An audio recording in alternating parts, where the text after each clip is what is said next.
maagang pagtestigo. Hiniling ni NBI Director Matibag sa prosecution panel. Detalye ng balita mula kay Joshua Jimenez.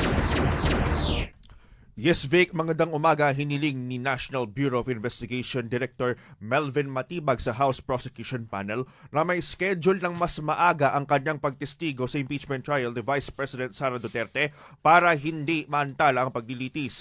Sa liham na ipinadala kay Lead Prosecutor at Batangas Representative Jervy Luistro, sinabi ni Matibag na nakatakda siyang dumalo sa isang summit ng mga law enforcement leaders sa Thailand sa July 21 at 22, kaya hiniling niyang makaharap siya sa Senado bago pa ang July 20. Ayon pa kay Matibag, personal niyang kakatawanin ang NBI sa pagpupulong kasamang mga opisyal ng Federal Bureau of Investigation at Royal Thai Police tungkol sa mga scam at transnational organized crime sa Asia Pasipiko.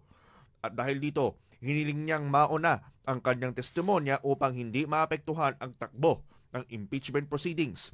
Para sa Radyo Agila, ako si Joshua Jimenez, matatag, matapang, matapat. Maraming salamat, Joshua Jimenez.